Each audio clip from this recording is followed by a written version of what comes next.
En mars 1992, Julien Mercier, professeur d'histoire respecté au lycée de Nantes, quitte son travail un jeudi après-midi et disparaît sans laisser de traces. Sa voiture est retrouvée près de la Loire, portière déverrouillée, clé sur le contact. Aucun corps n'est jamais récupéré.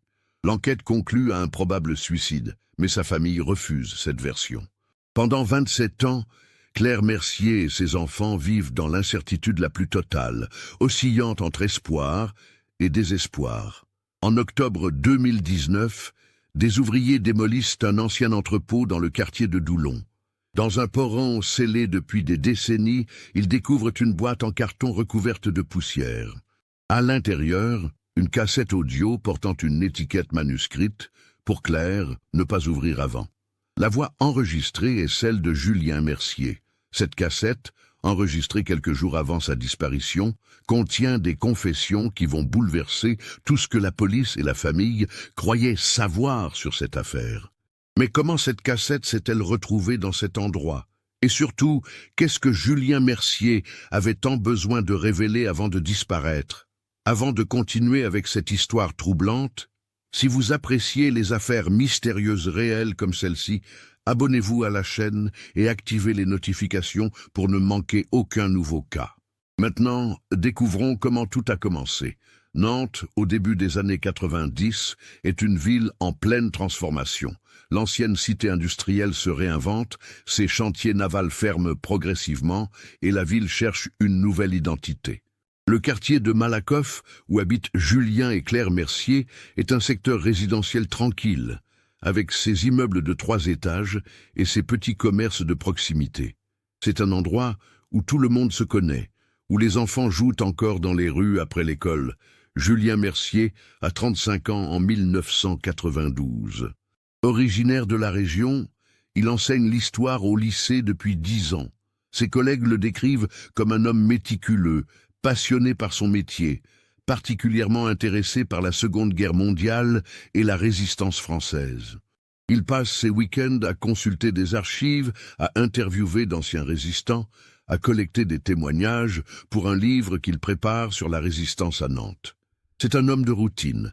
Il prend toujours le même café le matin au bar près du lycée. Il corrige ses copies à la bibliothèque municipale le mercredi après-midi. Il joue aux échecs le samedi avec son voisin de palier. Claire Mercier, 33 ans, travaille comme infirmière à l'hôpital municipal. C'est une femme pragmatique, organisée, qui gère le quotidien familial avec une efficacité militaire. Le couple a 2 enfants. Thomas, 12 ans, passionné de football, et Sophie, 9 ans, qui commence à apprendre le piano. Aux yeux de tous, les Mercier forment une famille équilibrée, sans histoire, ancrée dans une vie ordinaire et prévisible. Pourtant, depuis quelques mois, Claire remarque des changements subtils chez son mari. Julien dort mal. Elle l'entend parfois se lever en pleine nuit, le trouve assis dans le salon, regardant fixement par la fenêtre. Quand elle lui demande ce qui ne va pas, il répond invariablement que c'est le stress du travail, les examens qui approchent, le livre qui avance lentement. Il devient plus distant, moins présent aux repas familiaux. Son regard semble traverser les gens plutôt que les voir vraiment. Au lycée, Mathilde Leclerc, sa collègue professeure de littérature, partage la salle des professeurs avec lui. Elle aussi a remarqué ce changement. Julien, d'ordinaire bavard et enthousiaste lors des discussions sur la pédagogie, est devenu silencieux, renfermé. Un matin de février, elle le trouve dans la salle, le regard perdu, une cigarette éteinte entre les doigts. Il ne fume pas d'habitude. Quand elle s'approche, il sursaute, comme tiré d'un rêve angoissant. « Ça va, Julien ?» demande-t-elle. Il la regarde pendant un long moment, ouvre la bouche comme pour dire quelque chose d'important, puis se ravise. « Oui, oui, juste fatigué. » Mais son visage dit autre chose. Son visage dit qu'il porte un poids invisible, écrasant. Les semaines passent. En mars, la météo à Nantes est typique de la saison. Pluie intermittente, ciel gris, température autour de 10 degrés. L'humidité imprègne tout, ce froid humide de l'Atlantique qui s'infiltre dans les eaux. Le jeudi 14 mars 1992 sera une journée ordinaire qui basculera dans l'extraordinaire. Ce matin-là, Julien embrasse Claire avant de partir, comme tous les matins. Mais cette fois, il la regarde plus longtemps, comme pour mémoriser son visage. « Je t'aime », dit-il. Claire sourit, un peu surprise par cette intensité inhabituelle. « Je t'aime aussi, bonne journée ». Il emmène Thomas et Sophie à l'école, comme d'habitude. Dans la voiture, il est silencieux. Sophie, assise à l'arrière, remarque que son père la regarde souvent dans le rétroviseur. « Papa, pourquoi tu me regardes comme ça ?» demande-t-elle avec l'innocence de ses 9 ans. Julien sourit, un sourire triste. « Parce que tu es belle, ma chérie, et que je suis fier de toi. » Thomas, 12 ans, commence à percevoir les nuances émotionnelles des adultes. Il sent que quelque chose cloche, mais ne sait pas quoi exactement. Au lycée, Julien assure ses cours normalement. Ses élèves ne remarquent rien de particulier, si ce n'est peut-être une certaine mélancolie dans sa voix quand il parle des soldats de la Grande Guerre, de ces hommes qui savaient qu'ils allaient mourir, mais qui montaient quand même à l'assaut. À 13 heures, il déjeune seul à la cantine. Mathilde essaie de s'asseoir à sa table, mais il prétexte devoir préparer un cours et s'en va rapidement. L'après-midi, il n'a qu'un seul cours, qui se termine à 16 heures. À 16h15, plusieurs témoins le voient quitter le lycée, son cartable sous le bras, marchant vers le parking où sa Peugeot 305 bleue est garée. Il fait un signe de la main à la concierge, qui le lui rend. C'est la dernière fois qu'on verra Julien Mercier vivant. Ou du moins, c'est ce que tout le monde pensera pendant 27 ans. À 17h30, Claire Mercier rentre de son service à l'hôpital. La maison est vide, ce qui est inhabituel. Normalement, Julien est déjà là, préparant le goûter des enfants qui rentrent de l'école vers 17h45. Elle appelle sur le téléphone fixe, mais personne ne répond. Légèrement inquiète, elle se dit qu'il a dû s'arrêter faire des courses ou qu'il est à la bibliothèque et a perdu la notion du temps. Les enfants rentrent. « Papa n'est pas là ?» demande Thomas. Claire force un sourire rassurant. « Il va arriver, ne t'inquiète pas. » Mais au fond d'elle-même, une petite alarme commence à sonner, ce 6e sens que développent les épouses quand quelque chose ne va pas. 18 heures. Toujours rien. Claire appelle le lycée, mais le standard est fermé. Elle appelle Mathilde Leclerc, dont elle a le numéro pour les urgences. « Oui, je l'ai vu partir vers 16h15, confirme Mathilde. Il avait l'air, je ne sais pas, préoccupé, mais il est parti normalement. 19 heures. Claire commence vraiment à s'inquiéter. Ce n'est pas le genre de Julien de ne pas prévenir, de laisser sa famille sans nouvelles. Elle appelle l'hôpital, au cas où il aurait eu un accident et aurait été admis aux urgences. Rien. Elle appelle les quelques amis proches de Julien. Personne ne l'a vu. À 20 heures, elle prend sa décision et appelle la police. L'agent qui répond prend note, mais explique qu'on ne peut pas vraiment parler de disparition inquiétante avant 24 heures. Peut-être qu'il avait besoin de prendre l'air, madame. Ça arrive. Il va sûrement rentrer ce soir. Mais quelque chose dans la voix de Claire, cette certitude absolue qu'il s'est passé quelque chose de grave, pousse l'agent à noter soigneusement tous les détails. Claire ne dort pas de la nuit. Elle reste assise dans le salon, les yeux fixés sur la porte, attendant le bruit de la clé dans la serrure. Ce bruit ne vient pas. Au petit matin, épuisée, elle rappelle la police. Cette fois, son appel est pris au sérieux. On lui envoie 2 agents qui prennent sa déposition complète. Le vendredi 15 mars au matin, l'inspecteur Laurent Fontaine prend en charge l'affaire. C'est un homme de 45 ans, cheveux grisonnants, regard fatigué de quelqu'un qui a vu trop de drames humains. Il arrive chez les Mercier vers 9 heures. Claire a les yeux rouges, les traits tirés. Elle lui montre une photo récente de Julien, un homme aux cheveux châtains, lunettes fines, sourire doux, regard intelligent. « Racontez-moi tout depuis le début », demande Fontaine en sortant son carnet. Claire raconte la journée du jeudi, les derniers mois, les changements qu'elle avait remarqués. « Aviez-vous des problèmes financiers? Des problèmes de couple ?» Claire secoue la tête fermement. « Non, rien de tout ça. On était bien. Enfin, je pensais qu'on était bien. » Fontaine note tout méticuleusement. Il interroge ensuite les enfants, avec précaution. Thomas raconte le trajet en voiture du matin, le regard insistant de son père. Sophie, en larmes, répète que papa lui a dit qu'il était fier d'elle, et elle ne comprend pas pourquoi il ne revient pas. L'après-midi, Fontaine se rend au lycée. Il interroge Mathilde Leclerc dans une salle vide. Comment était-il ces derniers temps? Elle hésite. Différent, comme préoccupé par quelque chose de lourd. Je lui ai demandé plusieurs fois si tout allait bien, mais il me rassurait toujours. Elle marque une pause. Il y a une semaine, je l'ai trouvé dans la salle des archives du lycée, tard le soir. J'étais venu chercher des documents que j'avais oubliés. Il était là, entouré de vieux dossiers, des documents sur la guerre. Il avait l'air effrayé. Oui, c'est le mot, effrayé. Quand il m'a vu, il a refermé les dossiers rapidement, comme s'il ne voulait pas que je voie ce qu'il regardait. Cette information intrigue Fontaine. Quel type de document? Mathilde réfléchit. Je n'ai pas bien vu, mais il y avait des listes de noms, des dates. Ça ressemblait à des archives de la période de l'occupation.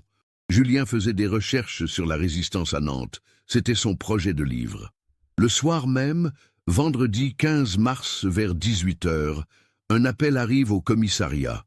Un jogger a repéré une Peugeot 305 bleue garée sur un petit chemin de terre près de la Loire, côté île de Nantes, dans un secteur peu fréquenté. La plaque d'immatriculation correspond à celle de Julien Mercier. Fontaine se rend immédiatement sur place avec son équipe. La voiture est là, effectivement, garée à une vingtaine de mètres de la rive du fleuve. Les portières sont déverrouillées.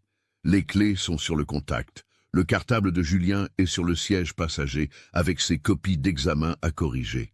Sur le tableau de bord, il y a son portefeuille, contenant ses papiers d'identité, sa carte bancaire, 250 francs en liquide. Rien n'a été volé. La police scientifique examine la voiture. Aucun signe de lutte. Aucune trace de sang. Tout est impeccablement ordonné. Dans le coffre, les techniciens trouvent une couverture pliée, une roue de secours, des outils. Rien d'inhabituel. Sur le siège arrière, un manuel scolaire et un parapluie. Fontaine regarde autour de lui. Le fleuve coule, sombre et imposant. La Loire, à cet endroit, fait environ 200 mètres de large. Le courant est fort en cette période de l'année, avec les pluies de mars qui ont gonflé le débit. C'est un endroit isolé, peu éclairé la nuit. Si quelqu'un voulait disparaître ou mettre fin à ses jours, c'est le genre d'endroit qu'il choisirait. « On drague le fleuve ?» demande un jeune agent. Fontaine hoche la tête. « Oui, contactez les plongeurs. On commence demain matin à la 1e heure. » Les recherches commencent le samedi 16 mars. Des plongeurs de la brigade fluviale explorent la zone pendant 3 jours. Ils ne trouvent rien. Pas de corps, pas de vêtements, rien. Le courant aurait pu emporter un corps loin, très loin, peut-être jusqu'à l'estuaire, à des dizaines de kilomètres, où le corps pourrait être coincé quelque part, retenu par des branches, des débris. La Loire est un fleuve capricieux, qui garde parfois ses secrets pendant des années. Pendant ce temps, Fontaine approfondit son enquête. Il vérifie les comptes bancaires de Julien. Aucun retrait inhabituel. La dernière transaction date du jeudi 14 mars à midi. Un sandwich et un café dans une boulangerie près du lycée. Il interroge tous les collègues, tous les amis. Personne ne comprend, personne n'a vu de signes avant-coureurs, si ce n'est cette mélancolie récente que tout le monde avait mise sur le compte de la fatigue. Fontaine épluche le projet de livre de Julien. Il lit ses notes, ses ébauches de chapitres. Tout porte sur la résistance à Nantes, les réseaux clandestins, les sabotages, les déportations. Des histoires douloureuses, certes, mais rien qui explique une disparition. Ou peut-être que Julien, à force de plonger dans ces histoires de guerre, de trahison, de mort, avait fini par sombrer dans une dépression que personne n'avait vu venir. 3 semaines après la disparition, en avril 1992, l'enquête est au point mort. Aucune piste concrète, aucun témoin fiable, aucun corps. Fontaine convoque Claire dans son bureau. Il lui parle avec douceur, mais honnêteté. Madame Mercier, tous les éléments pointent vers un acte volontaire. La voiture près du fleuve, l'absence de traces de violence, son état psychologique ces derniers mois. Je suis désolé. Claire refuse cette conclusion.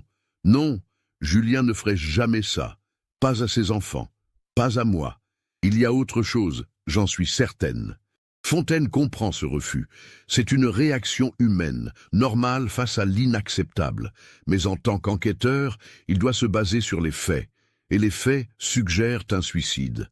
L'affaire est classée comme disparition inquiétante, avec une forte présomption de suicide. Le dossier reste ouvert, techniquement, mais aucune nouvelle investigation n'est menée. La vie continue, comme elle continue toujours, même après les tragédies. Les premiers mois sont les plus durs. Claire doit expliquer à Thomas et Sophie que leur père ne reviendra probablement pas. Comment expliquer l'inexplicable à des enfants? Thomas, à 12 ans, comprend intellectuellement, mais refuse émotionnellement. Il devient agressif à l'école, se bat avec d'autres élèves, perd tout intérêt pour ses études. Sophie, elle, se replie sur elle-même. Elle arrête le piano. Elle ne parle presque plus. La nuit, elle fait des cauchemars, où elle voit son père se noyer dans des eaux noires. Claire retourne travailler à l'hôpital après 2 mois d'arrêt. Ses collègues sont gentils, compréhensifs, mais elle voit bien la pitié dans leur regard. Elle devient la veuve, même s'il n'y a pas de corps, pas de certificat de décès. Dans les supermarchés, dans la rue, les voisins la regardent différemment. Certains évitent son regard, ne sachant pas quoi dire. D'autres, au contraire, l'arrêtent pour lui poser des questions indiscrètes. Alors, toujours rien? Vous pensez qu'il est parti avec une autre femme? Vous croyez vraiment au suicide? Les années passent. En 1994, 2 ans après la disparition, Claire fait une demande pour faire déclarer Julien absent par le tribunal. C'est une procédure administrative complexe, douloureuse psychologiquement. Elle doit prouver qu'elle a fait tout son possible pour le retrouver, que son absence est inexpliquée. Le juge accepte finalement la demande. Julien Mercier est déclaré absent. Ce n'est pas une déclaration de décès, pas encore, mais c'est un premier pas vers l'acceptation de la réalité. Thomas grandit en portant le poids de l'absence. À 18 ans, en 1998, il quitte Nantes pour étudier à Paris. Il a besoin de partir, de mettre de la distance avec cette ville qui lui rappelle constamment ce jeudi de mars où tout a basculé. Il étudie le droit, devient avocat, se marie, a des enfants, mais il ne revient presque jamais à Nantes. Trop de fantômes. Sophie, elle, reste proche de sa mère. Elle devient psychologue, spécialisée dans l'accompagnement des familles de disparus. Son propre drame l'a menée vers cette vocation. Elle comprend de l'intérieur ce que signifie vivre sans réponse, sans corps à enterrer, sans pouvoir faire son deuil complètement. En 2005, elle épouse Arnaud, un collègue psychologue. Ils s'installent à Nantes, dans le quartier de Procès, pas trop loin de Claire. Claire, elle, ne déménage jamais. Elle reste dans l'appartement de Malakoff, celui où elle a vécu avec Julien. Certains lui disent qu'elle devrait partir, prendre un nouveau départ, mais elle refuse. « Et s'il revient, dit-elle, il faut qu'il sache où nous trouver. » Au fil des ans, cette phrase devient moins une espérance réaliste qu'une formule rituelle, une façon de maintenir un lien ténu avec le disparu. Elle garde la chambre de Julien intacte. Son bureau, avec ses notes de recherche, ses livres sur la résistance, ses stylos rangés méticuleusement, sa garde-robe, avec ses chemises repassées, comme un sanctuaire figé dans le temps. Une fois par an, le 14 mars, anniversaire de la disparition, elle allume une bougie et la pose sur le bureau. C'est sa façon de se souvenir, de ne pas oublier. Mathilde Leclerc, la collègue de Julien, reste en contact avec Claire pendant toutes ces années. Elles se voient 2 ou 3 fois par an, prennent un café, parlent de Julien. Mathilde a pris sa retraite de l'enseignement en 2008, mais elle n'a jamais cessé de penser à son ami disparu. « Je regrette de ne pas avoir insisté davantage », dit-elle souvent à Claire. « J'ai senti qu'il y avait quelque chose, mais je n'ai pas creusé. Peut-être que si j'avais été plus attentive… » Claire la rassure toujours. « Ce n'est pas ta faute. Julien a fait ses choix, quels qu'ils soient. Nous ne sommes pas responsables. » L'inspecteur Laurent Fontaine prend sa retraite en 2006, après 35 ans de service. Le dossier Mercier est l'un de ceux qui le hantent encore. Il a résolu des dizaines de cas, élucidé des crimes complexes, mais celui-ci reste une énigme. Parfois, tard le soir, il sort le dossier, relit les témoignages, examine les photos de la voiture près de la Loire. Qu'a-t-il manqué? Y avait-il un détail qu'il n'a pas vu? En 2010, 18 ans après la disparition, Claire fait une demande au tribunal pour faire déclarer Julien décédé. C'est une décision difficile, mais nécessaire pour des raisons administratives, successorales. Le juge accepte. Officiellement, légalement, Julien Mercier est désormais considéré comme mort. Date présumée du décès, 14 mars 1992. Cause, inconnue. Claire organise une petite cérémonie commémorative à l'église du quartier. Il n'y a pas de cercueil, évidemment, juste une photo de Julien posée sur un pupitre. Thomas et Sophie sont là, avec leurs conjoints et leurs enfants. Mathilde est présente aussi, quelques anciens collègues. Le prêtre dit quelques mots sur l'espérance, sur la foi face au mystère. Claire pleure silencieusement. Elle pleure non seulement pour Julien, mais aussi pour toutes ces années perdues dans l'incertitude, pour sa jeunesse sacrifiée, pour ses enfants qui ont grandi sans père. Après la cérémonie, la vie reprend. C'est ce que fait la vie, obstinément. Elle continue, malgré les douleurs, malgré les absences. Claire continue son travail à l'hôpital, s'occupe de ses petits-enfants, fait ses courses, regarde la télévision le soir. Une vie normale, en apparence. Mais une partie d'elle reste suspendue à ce jeudi de mars 1992, à cette question sans réponse. Pourquoi? Les années 2010 s'écoulent. Nantes change, se modernise. Les vieux entrepôts industriels sont transformés en lofts, en espaces culturels. Le quartier de l'île de Nantes, autrefois zone portuaire délabrée, devient le nouveau cœur créatif de la ville. Les chantiers se multiplient, démolissent l'ancien pour construire le nouveau. C'est dans ce contexte de transformation urbaine qu'une découverte extraordinaire va être faite. Octobre 2019. Le mois est pluvieux, typique de l'automne nantais. Dans le quartier de Doulon, à l'est de Nantes, une entreprise de construction prépare le terrain pour un nouveau projet immobilier. Sur la parcelle se trouve un ancien entrepôt textile, abandonné depuis les années 90. Le bâtiment est dans un état de délabrement avancé, jugé dangereux. La municipalité a autorisé sa démolition. Le lundi 21 octobre, une équipe d'ouvriers commence les travaux. Parmi eux, Karim Benali, 42 ans, contremaître expérimenté. Il supervise la démolition avec attention, vérifiant que toutes les normes de sécurité sont respectées. Vers 11 heures du matin, un de ses ouvriers l'appelle. « Chef, venez voir ça ». Karim se rend dans ce qui était autrefois la cave de l'entrepôt. Avec les années, le plafond s'est partiellement effondré, laissant pénétrer la lumière du jour. Dans un coin, dissimulé derrière des débris, il y a une porte en bois complètement pourrie par l'humidité. L'ouvrier l'a ouverte et a découvert un petit espace, une sorte de placard ou de réduit d'environ 2 mètres sur 2. « Il y a des trucs là-dedans », dit l'ouvrier. Karim s'approche prudemment. Le sol est jonché de détritus, de vieux journaux moisis, de cartons effondrés. Mais dans un coin, protégé par un morceau de bâche en plastique qui a miraculeusement résisté au temps, il y a une boîte en carton. La boîte est marquée d'une croix rouge au feutre. Karim la sort délicatement. Elle est étonnamment intacte, compte tenu de l'environnement hostile. Il l'ouvre. À l'intérieur, enveloppée dans un sac plastique, il y a une cassette audio. Une cassette TDK C90, le type standard des années 90. Sur l'étiquette, écrit à la main d'une écriture soignée, il peut lire « Pour Claire, ne pas ouvrir avant ». « Avant quoi ?» demande l'ouvrier. Karim hausse les épaules. « Aucune idée, mais on ne va pas ouvrir ça ici. Il faut prévenir la police. Ça pourrait être important. » Il a raison. Dans son métier, Karim a déjà trouvé des objets étranges lors de démolitions. Des armes anciennes, des documents compromettants, même une fois une petite somme d'argent cachée dans un mur. Il sait qu'il vaut mieux ne pas y toucher et laisser les autorités s'en occuper. Le mardi 22 octobre, la cassette arrive au commissariat central de Nantes. Elle est confiée au capitaine Sandrine Delorme, 42 ans, responsable de la brigade criminelle. Delorme est une femme méthodique, connue pour son sens du détail et sa ténacité. Quand elle voit la cassette et lit l'étiquette, elle fronce les sourcils. Pour Claire, ne pas ouvrir avant, c'est intriguant, mystérieux. Mais avant de l'écouter, elle doit déterminer si cette cassette est liée à une affaire criminelle ou s'il s'agit simplement d'un objet personnel oublié.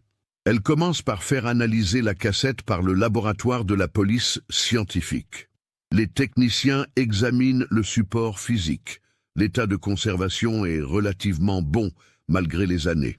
Le plastique s'est légèrement dégradé, mais la bande magnétique semble intacte. L'étiquette est écrite au stylo bille bleu, encre standard. Aucune empreinte digitale exploitable, l'humidité et le temps ont tout effacé. Le mercredi 23 octobre, le laboratoire donne son feu vert pour l'écoute. Delorme installe un vieux lecteur de cassette dans son bureau. Elle insère la cassette, met ses écouteurs et appuie sur lecture. Pendant quelques secondes, il n'y a que le grésillement caractéristique d'une vieille bande magnétique. Puis, une voix masculine commence à parler. Une voix calme, posée, mais chargée d'émotions contenues. « Claire, si tu écoutes ceci, c'est que quelque chose s'est passé. Je ne sais pas exactement quoi, mais je sais que je ne peux plus continuer comme ça. J'ai besoin que tu saches la vérité, toute la vérité. » Delorme augmente légèrement le volume. La voix continue. « Je m'appelle Julien Mercier. Nous sommes le dimanche 10 mars 1992. Il est 23 heures. Tu dors, les enfants dorment. Je suis seul dans la cave de cet entrepôt abandonné à Doulon. C'est un endroit que j'ai découvert il y a quelques mois, pendant mes recherches. Un endroit où personne ne vient jamais. Je vais laisser cette cassette ici, cachée, avec l'espoir que tu ne la trouveras jamais, mais au cas où... » Delorme interrompt la lecture. Elle reste immobile pendant un long moment, absorbant l'information. Julien Mercier. Ce nom lui dit vaguement quelque chose. Elle se lève, va consulter les archives informatiques, elle tape le nom. Le dossier apparaît immédiatement. Disparition inquiétante. Mars 1992. Présomption de suicide. Dossier classé. Elle lit rapidement le résumé. Professeur disparu, voiture retrouvée près de la Loire, corps jamais retrouvé, épouse. Claire Mercier. Delorme sent son pouls s'accélérer. Cette cassette pourrait être la clé d'une affaire vieille de 27 ans. Elle reprend l'écoute. La voix de Julien Mercier remplit le silence de son bureau. Claire, j'ai découvert quelque chose il y a 6 mois. Quelque chose de terrible que je n'aurais jamais dû découvrir. Tu sais que je faisais des recherches sur la résistance à Nantes pour mon livre. J'interviewais des anciens résistants, je consultais des archives. En juin dernier, un vieil homme m'a contacté. Il avait 82 ans, il était malade, il savait qu'il n'avait plus beaucoup de temps. Il voulait me raconter son histoire avant de mourir. La voix marque une pause. On entend un souffle, comme si Julien essayait de se calmer. Cet homme s'appelait Maurice Gauthier. Pendant la guerre, il faisait partie d'un réseau de résistance à Nantes. Il m'a raconté une opération en 1943 où son groupe a saboté un convoi allemand. Une opération réussie apparemment, mais Maurice m'a révélé quelque chose d'autre. Quelque chose qui n'était pas dans les livres d'histoire. Delorme se penche en avant, concentré. Maurice m'a dit que pour organiser cette opération, son réseau avait eu besoin d'informations précises sur les horaires et les itinéraires du convoi. Ces informations, ils les ont obtenues grâce à un indicateur. Un Français qui travaillait pour les Allemands et qui, pour une raison inconnue, avait décidé de trahir ses maîtres. La voix de Julien devient plus tendue. Mais après l'opération, cet indicateur a repris son travail pour les Allemands. Il a dénoncé plusieurs résistants qui ont été arrêtés, torturés, déportés. Certains sont morts. Maurice m'a donné le nom de cet indicateur. Il m'a fait jurer de ne jamais le révéler, parce que cet homme a survécu à la guerre, a refait sa vie et est devenu respectable. Mais Maurice ne supportait plus ce secret. Il voulait que quelqu'un d'autre sache avant de mourir. Delorme sent un frisson lui parcourir le dos. Claire, ce nom, c'est celui de mon père, André Mercier. Mon propre père était un collaborateur pendant la guerre. Le silence qui suit est pesant, chargé de tout le poids de cette révélation. Puis la voix reprend, brisée. Je n'ai pas pu le croire au début. Mon père, que j'ai toujours admiré, qui m'a élevé avec des valeurs d'honnêteté et de justice. Comment était-ce possible ? Mais Maurice m'a montré des preuves, des documents qu'il avait gardés, des témoignages d'autres résistants.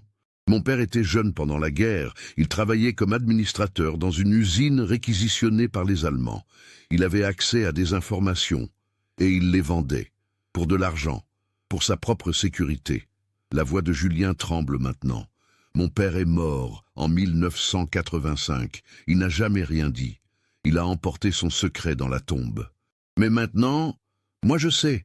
Et je ne sais pas quoi faire de cette connaissance. Si je révèle la vérité, je détruis sa mémoire, je détruis notre nom de famille, j'affecte Thomas et Sophie. Mais si je ne dis rien, je deviens complice du silence, complice de l'oubli des victimes que mon père a contribué à envoyer à la mort. Un long silence, puis un sanglot étouffé. Je n'en peux plus, Claire. Je porte ce poids depuis 6 mois. Je ne dors plus. Je ne peux plus regarder les enfants en face, en sachant que leur grand-père, que je leur ai toujours présenté comme un héros, était en réalité un traître. Je ne peux plus enseigner l'histoire, parler de résistance et de courage, en sachant ce que je sais.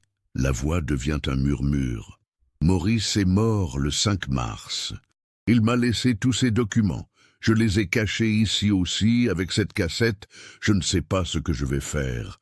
Peut-être que je vais tout révéler, affronter les conséquences. Peut-être que je vais tout détruire et essayer de vivre avec ce secret. Ou peut-être que je vais simplement partir, disparaître, laisser tout ça derrière moi. Un long silence. Puis, plus doucement, « Claire, je t'aime. J'aime Thomas et Sophie plus que tout. Mais je ne sais plus qui je suis. Je suis le fils d'un collaborateur. Comment puis-je vivre avec ça? Comment puis-je continuer à être un mari, un père, un professeur, en portant ce fardeau? J'enregistre cette cassette au cas où je prendrais la mauvaise décision, pour que tu saches, un jour. Pour que tu comprennes que ce n'était pas ta faute, ni celle des enfants, c'était mon fardeau, ma croix à porter. » La bande magnétique grésille. Puis la voix, une dernière fois. « Pardonne-moi. » La cassette s'arrête. Delorme reste assise, immobile, les écouteurs encore sur les oreilles. Elle vient d'entendre la confession d'un homme qui a disparu 27 ans plus tôt. Un homme qui a découvert un secret de famille, insoutenable, et qui n'a pas su comment vivre avec. Elle retire les écouteurs, réfléchit. Cette cassette change tout. Julien Mercier n'a probablement pas été victime d'un crime. Mais ce n'était peut-être pas non plus un simple suicide. C'était un homme écrasé par le poids de l'histoire, par la culpabilité héritée, par un dilemme moral impossible à résoudre. Delorme doit maintenant prendre une décision difficile. Doit-elle rouvrir officiellement le dossier? Doit-elle contacter Claire Mercier et lui faire écouter cette cassette? Après 27 ans, est-ce une cruauté ou une délivrance de révéler cette vérité? Elle décide qu'elle doit d'abord vérifier l'authenticité de l'histoire racontée sur la cassette. Elle contacte les archives départementales de Loire-Atlantique, demande l'accès au dossier de l'épuration et de la résistance. Elle cherche des traces d'André Mercier. Et elle trouve. André Mercier, né en 1922 à Nantes. Administrateur civil pendant l'occupation. Aucune condamnation après la guerre, aucun dossier d'épuration à son nom. Officiellement un citoyen ordinaire qui a traversé la guerre sans faire de vagues. Mais dans les archives, enterrées profondément, Delorme découvre des rapports de résistants mentionnant un informateur non identifié au sein de l'administration civile. Les dates correspondent, les descriptions correspondent. Elle cherche aussi Maurice Gauthier. Elle trouve sa trace, résistant reconnu, décoré après la guerre, décédé le 5 mars 1992 à Nantes, exactement comme Julien l'avait dit sur la cassette. Tout concorde. L'histoire est vraie. Julien Mercier a effectivement découvert que son père avait collaboré avec l'occupant nazi. Le jeudi 24 octobre, Delorme prend sa décision. Elle doit parler à Claire Mercier. C'est son droit de savoir.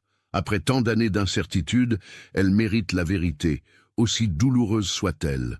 Delorme se rend au domicile de Claire Mercier dans le quartier de Malakoff. Elle a préalablement appelé pour s'annoncer, expliquant qu'il y avait du nouveau concernant l'affaire de son mari. Claire, maintenant âgée de 60 ans, a les cheveux grisonnants, le visage marqué par les années, mais toujours ce regard déterminé que Delorme reconnaît dans les vieilles photos du dossier. « Madame Mercier, je suis le capitaine Delorme. Je suis venu vous parler d'une découverte récente concernant votre mari. Claire l'a fait entrer dans le salon. Rien n'a changé depuis 1992. Les meubles sont les mêmes, légèrement plus usés. Les photos de famille sur les étagères montrent Julien figé dans le temps, éternellement trentenaire. Claire s'assoit, les mains croisées sur ses genoux, le corps tendu. « Vous avez retrouvé son corps ?» demande-t-elle d'une voix blanche. « Non, madame. Mais nous avons retrouvé quelque chose qui pourrait expliquer sa disparition. Une cassette audio qu'il a enregistrée quelques jours avant de disparaître. » Claire écarquille les yeux. « Une cassette? Où l'avez-vous trouvée ?» Delorme explique les circonstances de la découverte. L'entrepôt de Doulon, le réduit caché, la boîte en carton. Claire écoute, incrédule. « Il l'a laissé pour moi ?» L'étiquette dit pour Claire. « Voulez-vous l'écouter ?» Claire hésite. Après 27 ans, entendre la voix de Julien, c'est comme ouvrir une tombe. Mais elle doit savoir. Elle hoche la tête. Delorme a apporté un lecteur de cassette portable. Elle insère la cassette, appuie sur lecture. La voix de Julien remplit le salon. Claire porte immédiatement sa main à sa bouche. Les larmes jaillissent. Cette voix qu'elle n'a pas entendue depuis près de 3 décennies, cette voix qui lui parlait d'amour, qui racontait des histoires aux enfants le soir, qui discutait de politique au petit déjeuner. Elle écoute toute la cassette sans l'interrompre. Quand c'est terminé, elle reste silencieuse pendant un long moment. Puis elle murmure « Son père, André, je ne savais rien de tout ça. »« Vous avez connu André Mercier ?» demande Delorme. « Oui, évidemment, c'était mon beau-père. Il est mort en 1985 d'un cancer. C'était un homme doux, cultivé. Il travaillait comme comptable. Julien l'adorait. Ils passaient des heures ensemble à discuter d'histoire, de politique. » Claire secoue la tête, encore sous le choc. « Julien ne m'a jamais parlé de cette découverte. Il a porté ce poids seul pendant 6 mois, sans rien me dire. Peut-être qu'il voulait vous protéger, suggère Delorme. Ou peut-être qu'il avait honte. Honte de son propre père, honte de son nom de famille. » Claire essuie ses larmes. « Maintenant je comprends. Je comprends pourquoi il ne dormait plus, pourquoi il était si distant. Il se débattait avec ce secret terrible. Madame Mercier, il y a quelque chose d'autre. Julien mentionne sur la cassette qu'il a caché des documents, les preuves que Maurice Gauthier lui a données. Nous avons fouillé le réduit où la cassette a été trouvée, mais nous n'avons rien trouvé d'autre. Ces documents pourraient avoir été déplacés ou détruits par l'humidité. » Claire réfléchit. Julien disait qu'il allait peut-être tout détruire, ou peut-être tout révéler, mais il n'a fait ni l'un ni l'autre. Il a disparu. Que pensez-vous qu'il ait fait? Claire regarde par la fenêtre, vers la ville qui s'étend au dehors. Je pense qu'il est allé à la Loire ce soir-là, avec l'intention de mettre fin à ses jours. Le poids était trop lourd. La culpabilité, la honte héritée, le dilemme moral. Il ne voyait pas d'issue. Delorme hoche lentement la tête. C'est la conclusion la plus logique, la plus triste. Un homme écrasé par l'histoire, par les fautes de son père, qui choisit de disparaître plutôt que d'affronter la vérité. Mais il y a quelque chose que je ne comprends pas, continue Claire. Pourquoi cacher la cassette dans cet entrepôt? Pourquoi ne pas la laisser à la maison où j'aurais pu la trouver rapidement? C'est une bonne question. Delorme y réfléchit. Peut-être qu'il ne voulait pas que vous la trouviez immédiatement. Peut-être qu'il espérait que vous ne la trouveriez jamais, sauf si quelque chose se passait et que la vérité devait émerger. Claire hoche la tête, mais elle semble encore troublée. Je veux voir cet endroit, l'entrepôt où il a caché la cassette. Il est en cours de démolition, madame. Il ne reste presque rien. Je veux quand même le voir. Le lendemain, vendredi 25 octobre, Delorme accompagne Claire à Doulon. Le chantier de démolition est arrêté temporairement, le temps que la police termine son enquête. Claire se tient devant les ruines de l'entrepôt, regarde le bâtiment effondré, les murs nus, les débris éparpillés. « Julien est venu ici, » murmure-t-elle, « dans cet endroit abandonné, seul, pour enregistrer sa confession. Comment a-t-il trouvé cet endroit ?» Delorme consulte ses notes. Selon ses recherches sur la résistance, cet entrepôt était utilisé pendant la guerre comme dépôt clandestin par un réseau de résistants. Julien a dû le découvrir lors de ses investigations. C'est peut-être ce qui lui a donné l'idée de cacher la cassette ici. Claire descend prudemment dans ce qui reste de la cave, accompagnée de Delorme. Le réduit où la boîte a été trouvée est maintenant complètement ouvert, exposé à la lumière. Claire s'agenouille, touche le sol humide, comme pour établir un contact physique avec l'endroit où son mari est venu, désespéré, 27 ans plus tôt. « Il était ici », répète-t-elle. « Il pensait à moi, aux enfants, à son père. Il essayait de trouver une solution. » Delorme la laisse prendre son temps. C'est un moment de deuil retardé, un moment où la fiction du suicide probable devient une réalité tangible. Mais alors que Claire se relève, quelque chose attire son attention. Dans un coin du réduit, partiellement dissimulé sous des gravats, il y a un autre objet, un carnet. Un carnet noir, à spirale, gonflé par l'humidité mais encore intact dans son enveloppe plastique protectrice. « Regardez », dit Claire en le ramassant délicatement. Delorme s'approche. Elle ouvre le carnet avec précaution. Les pages sont humides, certaines sont collées ensemble, mais l'encre est encore lisible. C'est l'écriture de Julien. Des notes, des dates, des réflexions. « C'est son journal », murmure Claire. « Il tenait un journal de ses recherches. » Delorme feuillette rapidement le carnet. Les premières pages datent de juin 1991, début des recherches de Julien sur la résistance. Les dernières entrées sont datées de mars 1992, quelques jours avant la disparition. Elle lit à voix haute une des dernières entrées datée du 12 mars. « Je ne peux plus continuer. Le poids est trop lourd. Chaque fois que je regarde Thomas et Sophie, je vois le sang sur les mains de mon père. Chaque fois que j'enseigne la résistance, je suis un imposteur. Je suis le fils d'un traître. Comment puis-je vivre avec ça? Claire ne sait rien. Elle dort paisiblement, ignorante de l'horreur que je porte en moi. Je dois prendre une décision. Soit je révèle tout et détruis notre famille, soit je pars et les laisse vivre en paix, sans savoir. » Claire pleure ouvertement maintenant. Delorme pose une main réconfortante sur son épaule. « Il voulait vous protéger, » dit-elle doucement. À sa façon tordue, il pensait que disparaître était la meilleure solution. Claire essuie ses larmes avec colère. C'était stupide et égoïste. Il m'a laissé vivre 27 ans dans l'incertitude, sans réponse. Il a privé ses enfants de leur père. Pourquoi? Pour protéger la réputation d'un mort? Delorme ne répond pas. Elle comprend la colère de Claire. C'est une colère légitime, mélangée au chagrin et au soulagement de savoir enfin la vérité. Elle remonte de la cave. Delorme emmène le carnet comme pièce à conviction. De retour au commissariat, elle le fait analyser par le laboratoire. Les techniciens photographient chaque page, transcrivent le contenu. Le journal de Julien devient un témoignage poignant de sa descente dans le désespoir. Le lundi 28 octobre, Delorme convoque Thomas et Sophie Mercier pour leur faire part de la découverte. Thomas arrive de Paris. Sophie vient de son cabinet de psychologue.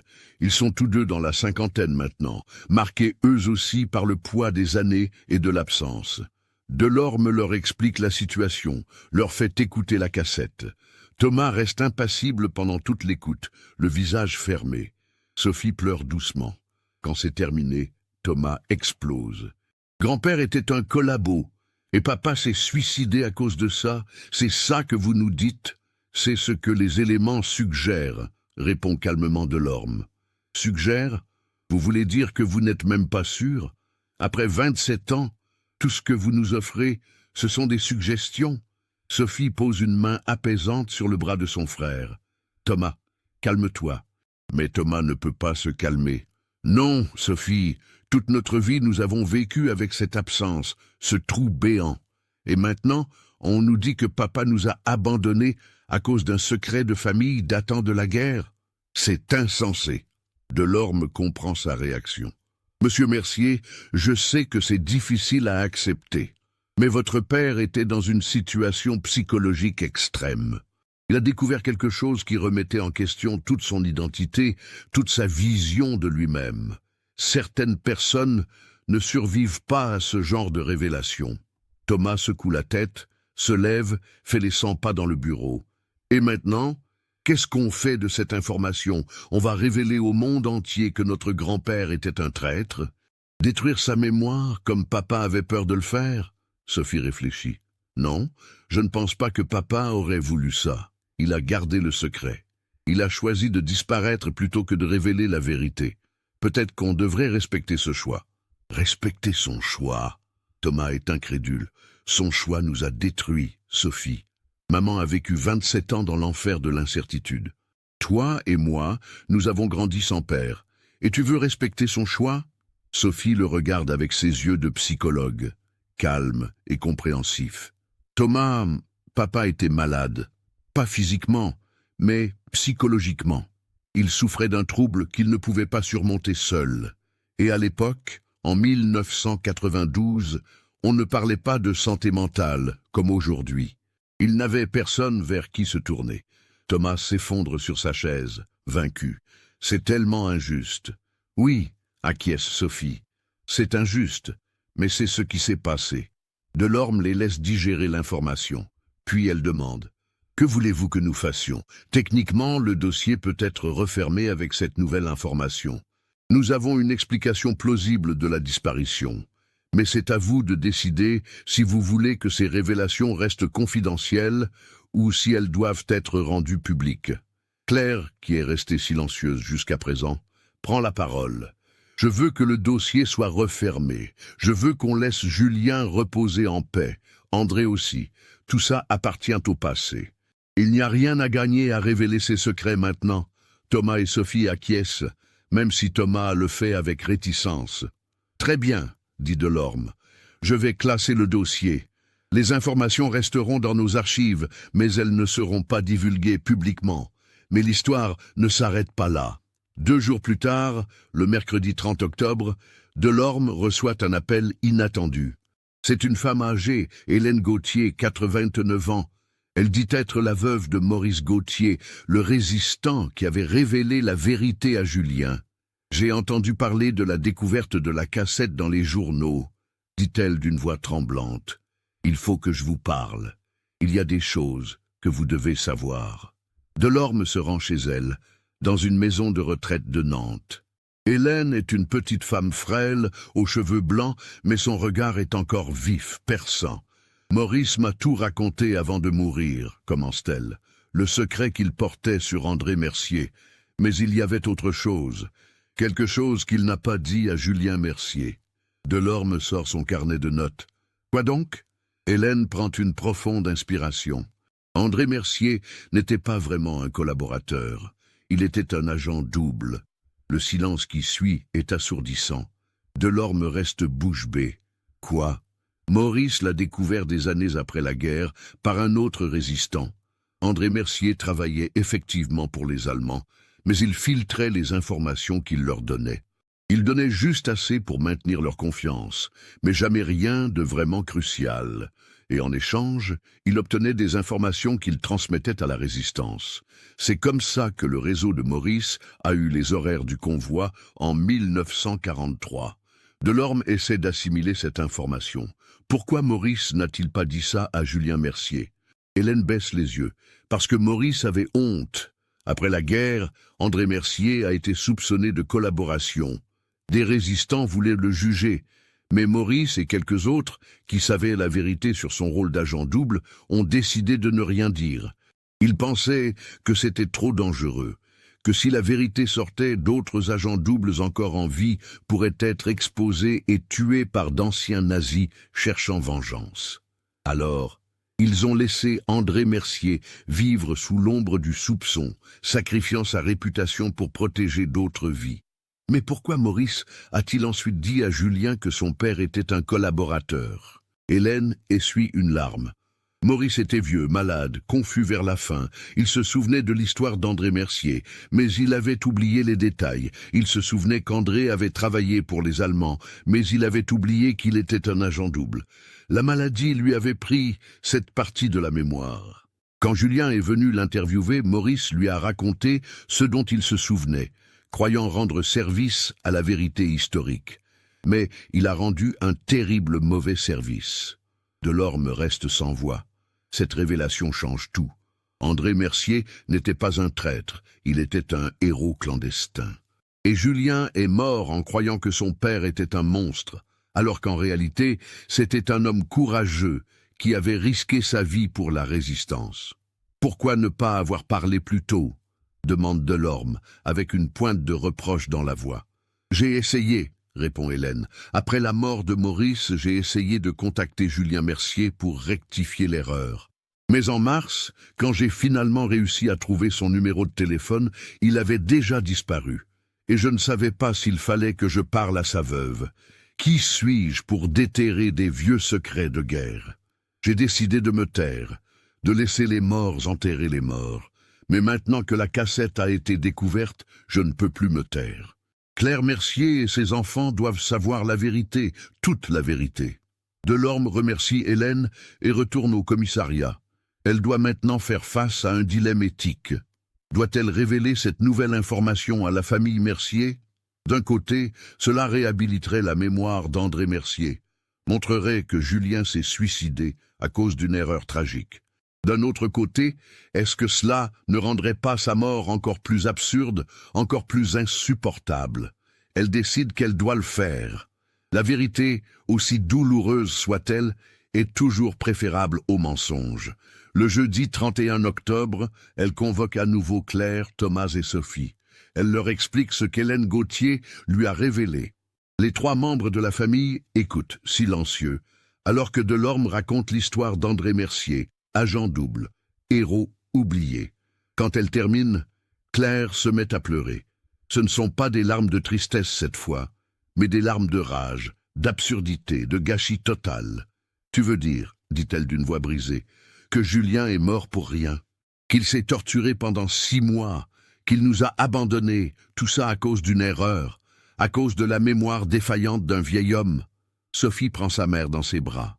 Thomas, lui, se lève et donne un coup de poing dans le mur du bureau, laissant une marque. « Putain !» crie-t-il. « Putain de merde !» Delorme les laisse évacuer leur colère et leur douleur. Elle comprend. C'est l'absurdité ultime, la cruauté du destin, un malentendu historique qui a coûté une vie, détruit une famille. Après un long moment, Claire se calme. Elle essuie ses larmes, respire profondément. Au moins, maintenant, nous savons. Nous savons pourquoi Julien a fait ce qu'il a fait, et nous savons qu'André était un homme bien finalement. Est-ce que ça change quelque chose ? Demande Thomas avec amertume. Papa est toujours mort. Nous avons toujours grandi sans lui. Ça ne change rien à ce qui s'est passé, répond Sophie doucement. Mais ça change notre façon de voir papa. Il n'était pas lâche, il n'était pas égoïste. Il était un homme torturé par une fausse vérité qui a pris la décision qu'il pensait être la meilleure pour nous protéger. C'était une mauvaise décision, mais elle était motivée par l'amour. Thomas hoche lentement la tête, acceptant finalement cette perspective. Claire se tourne vers Delorme. Est-ce qu'on peut avoir la cassette ? Et le journal ? Je veux les garder. Ce sont les dernières paroles de Julien. Elles nous appartiennent. Bien sûr, répond Delorme. Je vais faire établir les documents nécessaires. Les semaines suivantes, la famille Mercier commence le processus de guérison. C'est un processus lent, difficile, mais pour la première fois en 27 ans, ils ont des réponses. Ils savent ce qui s'est passé, pourquoi cela s'est passé. Claire organise une seconde cérémonie commémorative en novembre 2019 à l'église du quartier. Cette fois, elle raconte la vraie histoire. Pas les détails sordides, pas le secret de famille, mais l'essentiel. Julien a découvert quelque chose qui l'a brisé psychologiquement, et il a pris la décision tragique de partir. Elle ne mentionne pas la collaboration supposée d'André, mais elle dit que Julien avait fait une découverte historique difficile qui l'avait profondément affecté. Mathilde Leclerc est présente comme lors de la première cérémonie. Après la messe, elle s'approche de Claire. « Je suis tellement désolée, Claire. Si j'avais su, si j'avais insisté davantage... » Claire secoue la tête. « Ce n'est la faute de personne, Mathilde.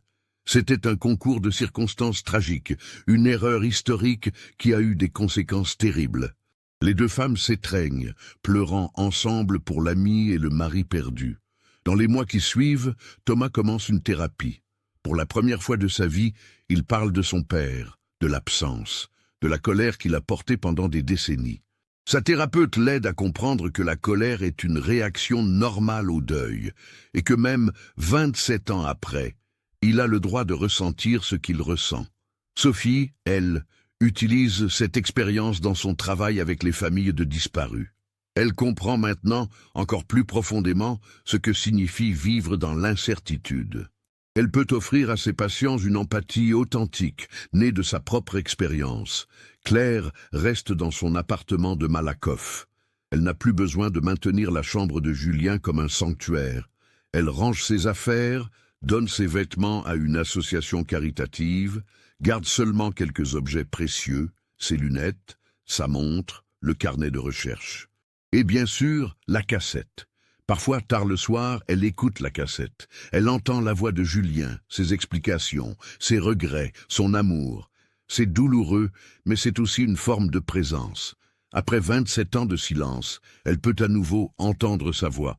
En décembre 2019, Delorme classe officiellement le dossier Mercier. Conclusion.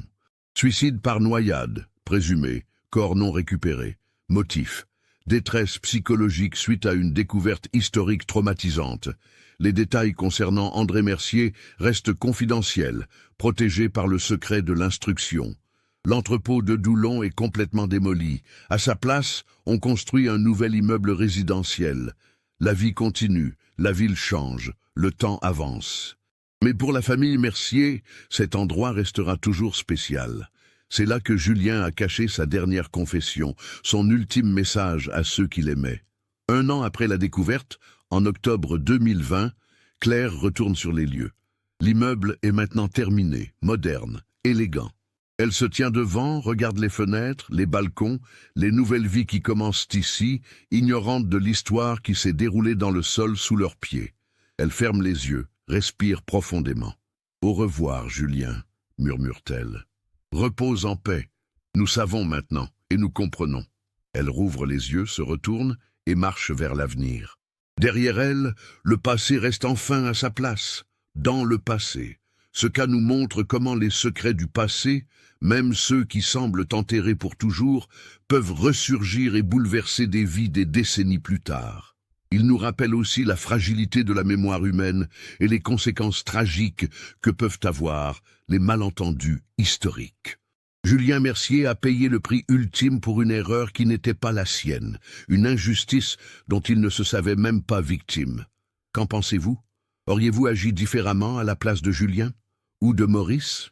Partagez vos réflexions dans les commentaires.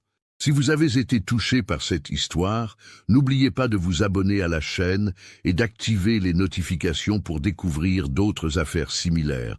Laissez un like si ce récit vous a marqué et partagez-le avec quelqu'un qui apprécie les mystères historiques. Merci de nous avoir suivis. Au revoir.